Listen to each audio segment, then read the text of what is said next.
जय श्री कृष्ण दोस्तों, किशोरी क्रिएशन से मैं सपना शर्मा आप सभी का हार्दिक स्वागत करती हूँ आपके अपने चैनल पर। दोस्तों, आज के वीडियो में मैं आपके लिए माघ मास महात्म्य के 25वें दिन की कथा लेकर के आई हूँ।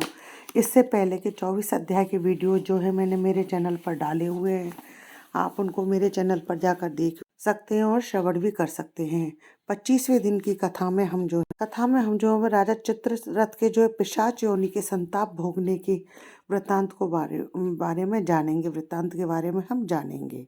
तो आइए, उससे पहले हम जान लेते हैं गायत्री मंत्र के और रूपों के बारे में। मैंने आपको अपने पिछले वीडियोस में बताया है कि गायत्री मंत्र के जो है 24 स्वरूप होते हैं और उन अलग अलग स्वरूपों के अलग अलग कामनाओं के लिए मंत्र जाप किया जाता है। आइए, आज मैं आपको ब्रह्मा गायत्री मंत्र के बारे में बता रही हूँ। ब्रह्मा गायत्री मंत्र का जाप करने से आप व्यापारिक संकट को दूर कर सकते हैं। तो आइए जानते हैं। चतुर्मुखाय विद्महे कमंडलुधाराय धीमहि तन्नो ब्रह्मा प्रचोदयात्। ओम चतुर्मुखाय विद्महे कमंडलुधाराय धीमहि तन्नो ब्रह्मा प्रचोदयात्। हम सरस्वती गायत्री मंत्र को भी जानते हैं। माता सरस्वती जो है विद्या की देवी है।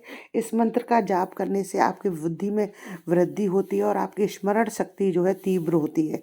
तो आइए जानते हैं सरस्वती गायत्री मंत्र। ओम वाग्देवै च विद्महे कामराजाय धीमहि नो देवी प्रचोदयात्। मंत्र को पुनः सुने। ओम वाग्देव्यै च विद्महे कामराजाय धीमहि तन्नो देवी प्रचोदयात्। दोस्तों, सरस्वती गायत्री का जाप करने से जो है बच्चे जिनका पढ़ने में मन नहीं लगता है, अगर वो जाप करते हैं तो वो मेधावी होते हैं। हम 25वें दिन की कथा जानेंगे। 25वें दिन की कथा सुनने से राजयोग और सब सुखों की प्राप्ति होती है। 25वें दिन की कथा में हम जो है केरल के वेदपाठी ब्राह्मण के राक्षस होने की कथा के वृत्तांत के बारे में जानेंगे। इससे पहले हमने 24वें अध्याय में जाना कि राजा चित्ररथ जो है एक नरक से दूसरे नरक को भोगता रहता है। भगवान विष्णु से द्वेष करने के कारण वह 21 नरकों की विभिन्न यातनाओं को सहता हुआ दुख भोगता रहा। उसके बाद वह हिमालय पर्वत पर एक महान पिशाच योनि में पिशाच हुआ। उस योनि में वह भूख प्यास के कारण एक जंगल से दूसरे जंगल भटकता हुआ, तो घूमते घूमते उसे ना तो भोजन मिलता है, ना ही कोई कुछ उसकी प्यास के लिए पानी मिलता है। और ऐसे ही घूमते हुए वह देवद्युति के आश्रम पर पहुंचा। देवद्युति के आश्रम पर पहुंच करके वह जो बहुत जोर जोर से रोने लगता है, चिल्लाने लगता है और उसकी आवाज सुन करके देवद्युति आते हैं कि उससे जो है उसकी व्यथा पूछते हैं। जब वह अपने पाप कर्म की सारी कहानी उन्हें बताता है, देवद्युति से जो है अपने उद्धार का उपाय जानना चाहता है। तब देवद्युति कहते हैं कि माघ मास में प्रयागराज में जाकर के स्नान कर। ऋषि ने उसे बताया कि तुम संगम में स्नान करके सभी जन्मों के सभी पापों से जो है छुटकारा प्राप्त कर सकते हो।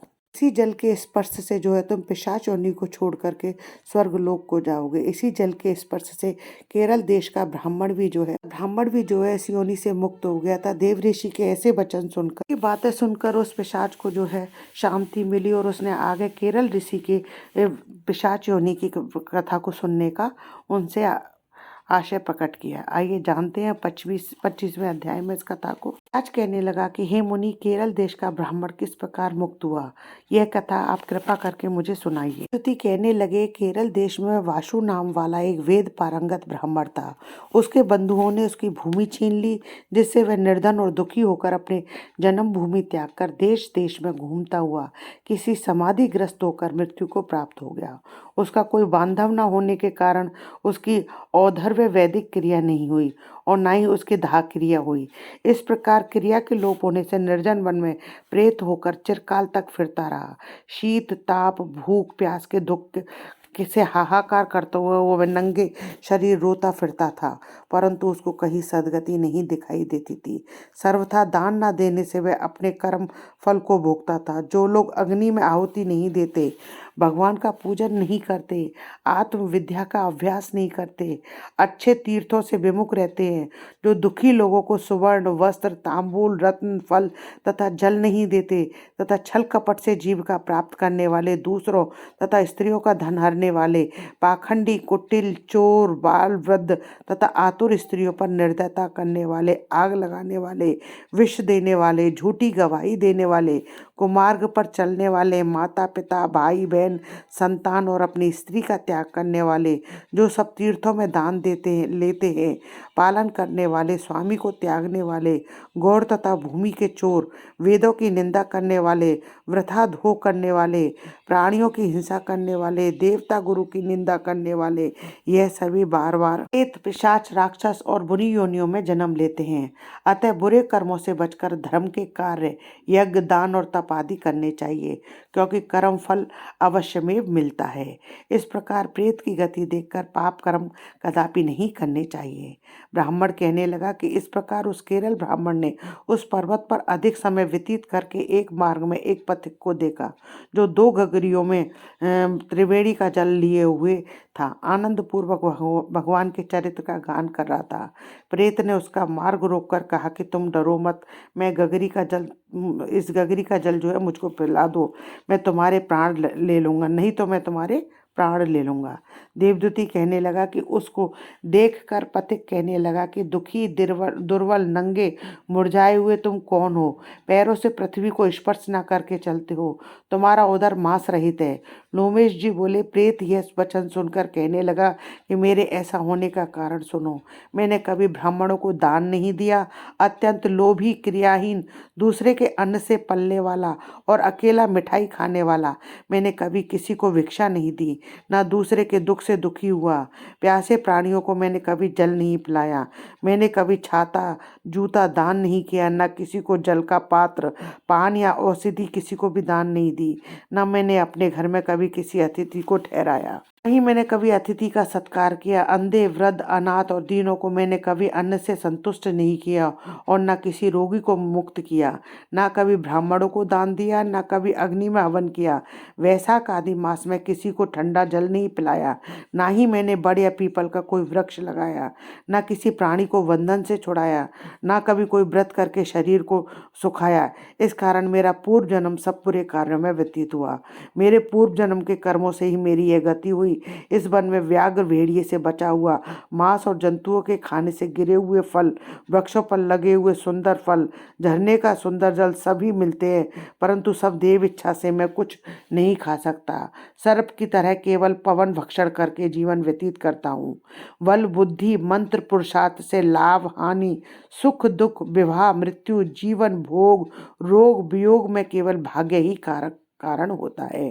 कुरूप, मूर्ख, कुकर्मी, निंदित तथा पराक्रम से हीन मनुष्य भी भाग्य से ही राज्य भोगते हैं। काने, लूले, लंगड़े, नीतिहीन, निर्गुण, नपुंसक भाग्य से राज्य प्राप्त करते हैं।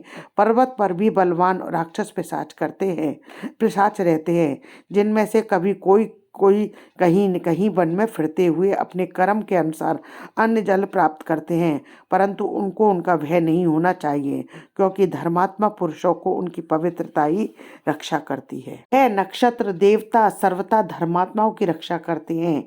यह पिशाच आप जैसे भक्त की तरफ आंख उठाकर भी नहीं देख सकते। जो नारायण की, भगवान की भक्ति से पवित्र रहता है, उसको प्रेत, पिशाच, पूतना कोई बाधा नहीं दे सकती। भूत, वेताल, पिशाच, गंधर्व, काकिन, शाकिनी ग्रह, रेवती, यज्ञ, मात ग्रह, भयंकर ग्रह, कृत्या, सर्प, कुष्मांड और दूसरे दुष्ट जंतु पवित्र वैष्णव की तरफ देख भी नहीं सकते।